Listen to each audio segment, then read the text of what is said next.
Hello guys, नमस्कार। आप सब कैसे? मैं उम्मीद करती हूँ आप सब अच्छे होंगे। मेरे तरफ से और मेरे पूरे परिवार की तरफ से आप सभी को महाशिवरात्रि की बहुत बहुत बधाइयाँ, बहुत बहुत शुभकामनाएं। तो किट्टू के पापा तैयार कर दिए, मैं अंकु तैयार हो रहे हैं। सभी ने येलो कलर का ड्रेस डाला है क्योंकि सभी वहाँ पे येलो कलर के ड्रेस ही पहन के रखे हुए हैं। तो किट्टू के पापा ने किट्टू को तैयार कर दिया, हम लोग भी तैयार हो गए। किट्टू आगे आगे चल रही हैं क्योंकि किट्टू ने आज पहना है शरारा, तो वो टिकटॉक लग रही हैं, चल रही हैं, टिक टक टिक टक करके चल रही हैं। तो किट्टू काफ़ी ज़्यादा खुश है शरारा पहन के। मुझे भी काफ़ी ज़्यादा पसंद आया इनका ड्रेस। और मैं भी येलो कलर की साड़ी पहनी हूँ। लेट हो रही हूँ क्योंकि घर के बच्चे बाहर आ चुके थे, उनके साथ ही जाना है, वो लोग दुकान पे थे। मैं सैंडल बाहर लेकर ही आई हुई, बाहर ही पहन लेती हूँ क्योंकि घर से निकलना नहीं होता, कुछ ना कुछ रह ही जाता है। तो आज मैं गांव से आई थी और बहुत थकी हुई थी, पूरा दिन सो के उठी तो सीधा तैयार हो गई क्योंकि दीदी लोग, भाभी लोग कांवड़ लेकर आए हैं, उनसे मिलने भी जाना है, वहाँ प्रसाद भी बांटने हैं। तो हम लोग टुकटुक में बैठ चुके थे, हमें टुकटुक तक छोड़ दिया गया। कई लोग थे तो हम गाड़ी से नहीं जा सकते थे, इसीलिए सवारी से जा रहे हैं। रामबाग हमारे घर से ऐसे ही होगा, 8-10 किलोमीटर तो होगा ही। तो हम पहुंचने वाले हैं, पहुंच गए रामबाग। यहाँ पे किट्टू ने सबसे पहले देख लिया आइसक्रीम की ठेली, तो उसको आइसक्रीम खानी है। मम्मी मुझे आइसक्रीम खानी है। और मेले में भीड़ बढ़ रही है। मेला आज से नहीं, कल से स्टार्ट होगा। हम लोग एक दिन पहले ही आ गए थे यहाँ पे क्योंकि घर वाले आए थे तो हम उनसे मिलने आए हैं। और प्रसाद बांटा जाता है, जिनके घर से कांवड़ लेने वाले गए होते हैं, जब उनसे मिलने जाओ तो प्रसाद बांटा जाता है। जैसे केला, बैर और संतरा, जो मर्जी आपका वो बांट सकते हो। तो मैं भैया से ले रही थी कुछ बांटने के लिए, अंगूर। हर साल हम लोग ऐसे ही करते हैं, जब आते हैं तो काफ़ी ज़्यादा फल और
तो मैं पहुंच गई थी और सभी से मिल ली एक एक करके। दीदी लोग यहाँ बैठे थे, सारी इनकी ग्रुप है। हम हर साल आते हैं, ये हर साल ये लोग आते हैं। ये जो भाभी हैं, मैं इनके मायके गई थी, जब गांव गई थी, इनका मायका मेरे नंद के गांव में था, तो इनकी मम्मी मिली थी। इनकी मम्मी ने अपनी बेटी के लिए संदेशा भिजवाया है, तो ये मुझे यहीं मिल गई। मैं इनको यहीं बता देती हूँ जो जो उन्होंने कहा है। तो इन भाभी को मैंने सारी बात बता दी। और एक दीदी और मिली हैं, उनकी भाभी मिली थी वहाँ गांव में उनकी, तो उन्होंने भी संदेशा भिजवाया है। किट्टू और अंकु को उनकी बुआ दिलाने आई हैं खिलौने, इनको खिलौने लेने थे। ये हैं दीदी हमारी, तो सबको खिलौने दिला रही है। ये हैं जीजा जी हमारे, दोनों जने हमारे बच्चों को खिलौने दिला रहे थे। तो किट्टू पसंद कर रही थी और अंकु भी पसंद कर रहे थे। देखते हैं इन दोनों को क्या पसंद आता है। मैं इस बार किट्टू को सोच रही थी दिलाऊंगी खाना बनाने वाला किचन सेट। और किट्टू को कुछ और ही एक फैन पसंद आया है, एप्पल का, अच्छा लग रहा था। देखती हूँ किट्टू क्या क्या लेती है। अंकु को तो लेजर लाइट चाहिए था क्योंकि मैं जब वहाँ गई थी गाँव, तो गाँव से मैं लेकर आई थी, पता नहीं कहाँ खो गया, मुझे मिला ही नहीं। आज अंकु कह रहे मम्मी मुझे वही दिला दो, तो उनकी बुआ ने सबको 100-100 रुपये दिया है। मैं मना कर रही थी, फिर भी नहीं मानी वो। तो ये किचन सेट किट्टू के लिए मैं निकलवा ली हूँ, पर इसका कलर नहीं अच्छा लग रहा था, तो मैं एक ये बेबी पिंक कलर का निकलवाई हूँ। ये वाला मैं ज़रूर लूँगी क्योंकि ये अच्छा लग रहा था। किट्टू का फेवरेट भी है पिंक कलर। और किट्टू आज शरारा में बहुत ही अच्छी लग रही थी। चुपचाप खड़ी हैं, आइसक्रीम खा रही हैं। खाने के लिए 2-3 चीज़ इन्होंने ले लिया। अंकु का मिल गया उनका रिजल्ट लाइट। अंकु हो गए खुश, लेकिन अंकु को अभी और चाहिए। अंकु की बुआ ने पैसा दिया था, अंकु ने खुद ही दे दिया। किट्टू ने 2-3 सामान ले लिया और अंकु एक। किट्टू खड़े खड़े इतनी सारी शॉपिंग कर ली और अंकु चुपचाप खड़े रहे, उन्होंने कुछ नहीं किया। अभी इतने में इनका पेट नहीं भरने वाला, क्योंकि मैं गांव से भी वहां गई थी, घुसरनाथ मंदिर वहां से भी लेकर आई थी और यहाँ भी इनको लेना है। अंकु नाराज़ हो रहे हैं, मुझे कुछ और लेना है, कुछ और लेना है। तो अभी अंकु को दिलाऊंगी। मैं थोड़ा मेला घूम के आती हूँ, कुछ खा पी के आती हूँ, बच्चों को खिला के लाती हूँ। तो अंकु और आरजू दोनों यहाँ बैठे हुए हैं। किट्टू को मैं नहीं लाई, बुआ के साथ छोड़ दी, क्योंकि वो मेले में घूमने नहीं देती। मैं सोच रही थी थोड़ा कप और प्लेट गिलास लेकर चलती हूँ, तो इन बच्चों को थोड़ा चाउमीन वाउमीन खिला देती हूँ। तो आरजू को खानी थी चाउमीन। आरजू कह रही है मामी मुझे चाउमीन खानी है। तो चाउमीन वाउमीन मुझे ज़्यादा पसंद नहीं है, लेकिन मैं कभी कभी खा लेती हूँ। तो दोनों बच्चे और मैं 3 ही लोग आए थे। चुपके चुपके से खा के जाते हैं, क्योंकि बच्चों को मैं लेकर नहीं आई, सब बच्चों को वहीं छोड़ के आई हूँ दीदी के पास। और ऐसे ही मंदिर होकर जाऊंगी, पता नहीं कल आ पाती हूँ नहीं। तो मैं आरजू और अंकुश जाते हैं मंदिर में, दर्शन करके आते हैं शिव जी का। तो ये है इनका मेन गेट शंकर भगवान जी का। ये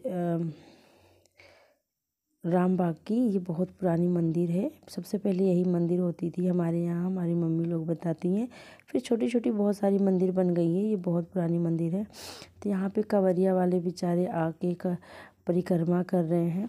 और एक आंटी यहाँ तिलक लगा रही थी, तो हम लोग तिलक लगवाते हैं, उनकी बेटी भी लगा रही है, क्योंकि मुझे तिलक का बहुत ही शौक़ है। उसके लगने से अच्छा दिखने लगता है कि हाँ हम मंदिर आए थे। आरजू गई हैं, अंकु भी गए हैं, वो भी लगाने लगे। आंटी लेंगी 10 रुपये लगाने का, तो हम आंटी को 10 रुपये दे देंगे और आंटी हमें लगा देंगी। इससे पता चलता है हम मंदिर गए थे। और मुझे पसंद भी है काफ़ी ज़्यादा तिलक लगवाना। और यहाँ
देखा तुम दोनों खड़े हो, यहाँ फोटो खींच दूँ। खड़ो इधर देखो तुम दोनों।